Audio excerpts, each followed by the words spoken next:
My name is Tracy, and I'm a John Avildsen addict.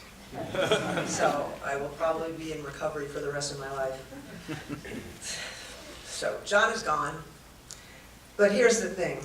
Despite his sudden and most abandoning absence, to me he's still here. His was an omnipresence, and it still is. He did what few could ever accomplish. He made an extraordinary, indelible impression, especially in his key audience. The little everyday Joe with the impossible to contain oversized heart. It's amazing that John's heart didn't explode years ago. Nothing about John was subtle. Like George F. Kaufman famously once said, a thought never went by unannounced.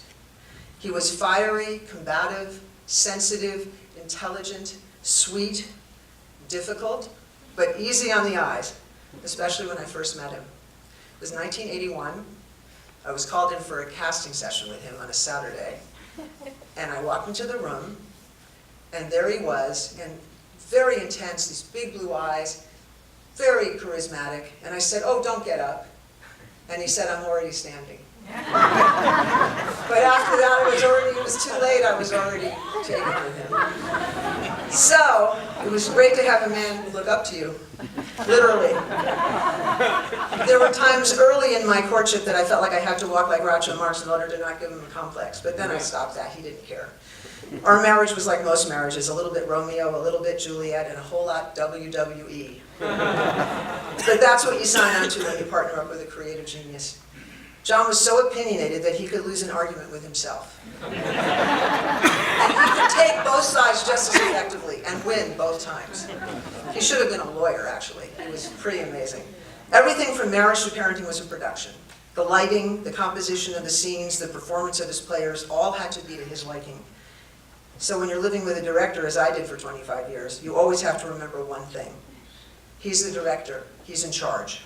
And he was a perfectionist. So of course, the only thing perfect about perfection is imperfection, but I couldn't tell him that. You also have to know that you're not simply living with one man. That's like saying the world is in one dimension. You're sharing your life with every person that he's ever been or ever known.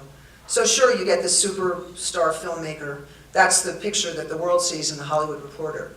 But you also get the colicky baby, the timid soul, the fear-filled boy, the insecure, racked, awkward teenager, the man who could never measure up to his father, he thought. The man who battled the kind of demons that we all inherit by choice or by genetics or both. You never marry just one person, you marry 100, maybe 1,000. In the end, it's all about all the successful or not so successful playdates you have with all of them. Which dysfunctional personality complements the other? Anyway, life with John was never boring. To me, he was like a firecracker that desperately wanted to explode and show the world just how many colors he could paint in the night sky. To be a director is the ultimate polymath. You have to take care of everything. The ultimate multitasker. And that's a hard job to let go of when you go home to the set of your own life. A director is a shrink, an accountant, a visionary, an innovator, a negotiator, someone who you turn to for instant solutions. They are also someone who knows which fights to pick and with whom, or who, or whom, which usually does not end well, especially since the house always wins. Unless, of course, it's your house. Then it's a win-win. So let's just say that John was less the skilled pugilist and more the Cagney-like street fighter who never met a street that he didn't want to rumble on. It's easy to say he was difficult. That's Hollywood speak for why won't he just do it our way. The truth is he was complicated. Oh, like you're not. A director is really just a human being with really good health benefits and residuals, who sometimes implodes when the demands both on and off the set come at a time from all direction, sort of like one big Kim Jong-un rocket show. For those who knew John and loved him well, you know this, and for those who knew him and won a few rounds, you also know this too. So to the world outside the DGA theater, he's John Avildsen, who changed their lives with movies like Karate Kid and Rocky and Joe and Save the Tiger and Lean on Me and oh so many more, Naked and Inaugural Ball and The Greenwich Village Story, Smile. And to those people, John was the ultimate eavesdropper of their soul. How could he possibly feel like what they felt? How could he understand them as he did? John's movies were films that people to this day watch over and over and over again. So who was John Avildsen? John was Daniel and Miyagi to his core. He was the wise one and the guy who had to learn how to fight and survive.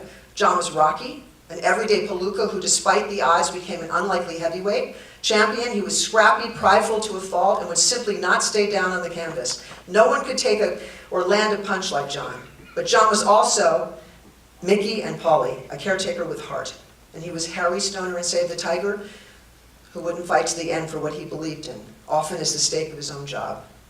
Look, you simply cannot do films about little guys who take on the system unless you've been there. And no one wins those kinds of battles without scars and deep wounds. One thing John never was bitter. Right to the end, he duked it out. Unfortunately, pancreatic cancer is a lot tougher than Apollo Creed. And when it comes to the insidious disease, the fight is simply fixed. You are going down in the final round. In his last remaining hours, as he was fading to black, just like his films, his whole family was there. Jenny and Karina and Penny and Anthony and Bridget and Jonathan and Ash, and they were all there. And Bridget, who was every bit the fighter, she sang to him, she held him. She comforted him and directed him. Something he let few, if any, ever do, except maybe Jonathan. But that's how much he loved her, and that's how much he trusted her. Anyway, the most important thing in his life besides his work were his children.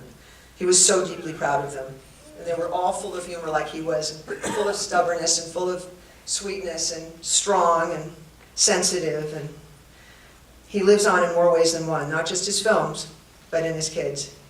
So, what do I have in the end? One damn good story that kept on being rewritten up to a few weeks ago. Marriage, divorce, whatever, it can all be one crackling reed that you simply cannot and do not want to put down. So, John leaves behind in his wake one hell of a visual legacy. People still watch his work for the rest of their lives, as will future generations who will think that they know him because of what they see up there on the screen. That's the illusion of celebrity. People project themselves onto the blank canvas screens of the famous people who they are attracted to and create a kind of movie that they think is real. But the movie that Bridget and I lived was what is now the documentary of memories that will forever be showing in my sold-out heart. And the images are always there on permanent display in an immediately accessible museum that sits in the always reachable ether of our imagination, which comes equipped with a true life soundtrack, which features the songs and laughter, rage and tears, which was the Once Upon a Time symphony that came bursting from our Once Upon a Time home with the loads of love. Anyway, good night, sweet prince. And Flights of Angels, sing thee to thy rest. Love you always and forever.